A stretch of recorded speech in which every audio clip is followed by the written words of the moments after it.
Our framework working group is looking at ways to do that, which there's a lot of creative ideas how to do that. But absolutely, that has to happen. I couldn't agree more. As it is, I don't think the bus is. I don't think the bus is being utilized. I mean, there's a transit system in place right now, and it's really not being utilized. And from what I can see, sitting in my seat, watching the world go by, or the river flows, Bob Dylan would say, I mean, I don't see too much of a psychological change, you know.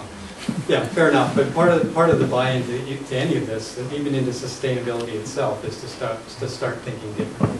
And I do see that in a number of communities, and I'm sure Mark and Esteban, who deal with it every day, can see that. I mean, if there was ever a place on the planet that might start to think differently about sustainability and environment, it's probably a lot of people in this room and a lot of flowing people. So it's not there, I agree. But I think it's starting to be.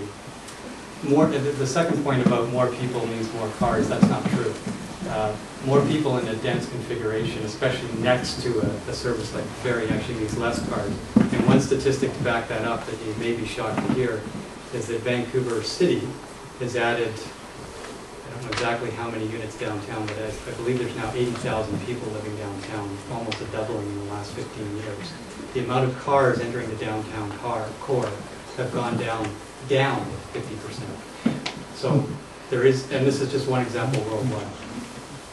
But what I would, I'd be awfully curious to see, what the income level is of people who use public transportation and the per capita income surrounding the area and how it's going to affect this plan. I just, Fair enough. Just before we go here, Peter, you had your hand up quite a while. Oh, it was just to answer, but I'll hold it because I think it was about the civic facilities and the expansion of those functions. So I'll wait on that. Great. So my name's Fitch Katie. I live on Mount Gardner Road for the last couple of years. I've been at 2 committee of the whole meetings this week, one on Monday night and tonight. And on Monday night, I don't understand council's position. On Monday night, it voted to send a bylaw to build 180 houses outside of downtown Snug Cove out on Mount Gardner Road. I don't get it. You're in the same week that you're presenting a well thought out proposal about building compact communities in downtown Snug Cove, you voted to send a bylaw to do completely the opposite. What's going on? Well, let me answer that because that's really not. Yeah, we did. We had Michael Rosen basically presenting to us essentially a plan to develop a bylaw, and we said yes. And it included, you're right, the lands along the lands from the recycling depot this way all the way to the corners, as well as the other lands in the cove. There was quite a bit of debate there and concern about what we were doing, but we basically, and on a 4-3 vote or close vote anyways, which registered a lot of concern, we said, yeah, go forward, but we got big concerns about how we're going forward. And so what came out of that meeting was essentially, instructions to Michael to move forward, but Michael recognizing that there was really mixed enthusiasm for that, and a lot of concern. And I've just been talking to Michael about how we're going to bring a question back to council to clarify exactly within that large area where council wants to focus its attention for rezoning options. And maybe I'll turn it to Michael. But it's a fair question because I would agree with your premise that what was sort of, that you can look at those two events and go, these don't match. Yeah, I do look at it that way. Well, I'm going to take the opposite view and tell you that they in fact do match, because the bylaws that or the framework for potential bylaws that I brought forward on Monday night were in fact bylaws that were done in conjunction with this team. So you can rest, you may not agree with them, which is fair enough, but to know that there's been integration between the work that I'm doing specifically on those pieces and the big picture perspective that Alan is looking at, there is the integration. And at this point, it's Alan's work and it's my framework, and it ultimately has to be council's bylaw. But there has been integration. So you've been at 2 meetings, And behind the scenes, there's a lot of back and forth between us that produce these two different products. And a clarification, Bob, Fitch, Yes. it was 105 units, not 180. I know it's 185. Oh, okay, I can't, I didn't talk. Yeah. You know, much of the master plan as presented is a compilation of working groups within it, and that's especially true of the surplus lands working group. And so I want to refer to that particular aspect of the master plan, because the terms of reference set by the municipal council to this surplus lands working group were very exemplary. Yeah, they told them your instructions are to come up with policies being mindful of the OCP, Bowen's role in the Islands Trust, and the green zone of GVRD.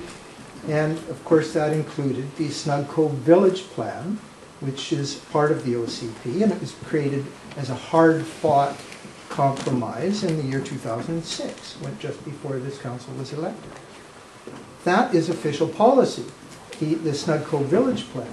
Well, in my view, much of the land proposals in the surplus lands on Lot 1 and elsewhere do not comply with many of the policies that they were instructed to adhere to. I won't go into that now, that's for another day. But, so, you know, they didn't, the important thing is on Monday evening, the municipal council instructed the planner, and I quote from the planning report, to prepare bylaws to amend the OCP and the land use bylaw.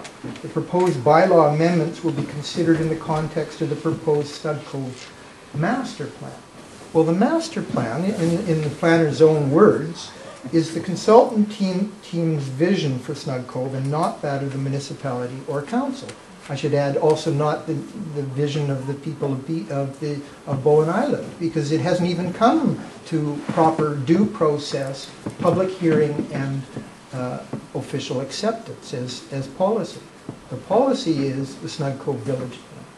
So I'm wondering why municipal council would be instructing the planner to prepare bylaws that would be considered in the context of the proposed Snug Cove master plan, which is nothing more than one consultant team's vision. That's a question. Yeah, I can't answer that either. That's a council and planning. Yeah, well, I'll ask any members of council, please. What we're doing there, Eric, is looking to sell some land for the purpose of retiring debt. When using the appraisal values that were sort of provided for the lands that were included in what was voted on Monday. The dollar value, I'll get it wrong, but it's $15–20 million worth of appraised value. We only need to recover $2.5 million. So what's on the table is vastly more than we need to sell. So when I say that the council has to sort of go through a process of targeting that larger area into some discrete parcels that the rezoning will basically bring forward. And the public process is yet to happen.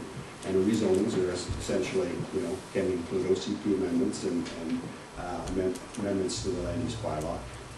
That's all a public process ahead of us. So, but number one, it'll be sort of focusing on what we think are the most appropriate pieces of land to develop options for, to bring forward public discussion for the purpose of sale and retiring debt that we currently carry. But I think the important point is that there's vastly more money in those lands than what we need to recover. And so it'll be a small part of the total land base. You know, I appreciate that, but you're not really addressing my point. I'm just simply saying that those developments should be evaluated and assessed through existing public policy, OCP policy, not through what looks like creating new policies that will accommodate those developments. Well, I think we're in a hybrid zone here. I think we have basically one way to think about this whole thing is test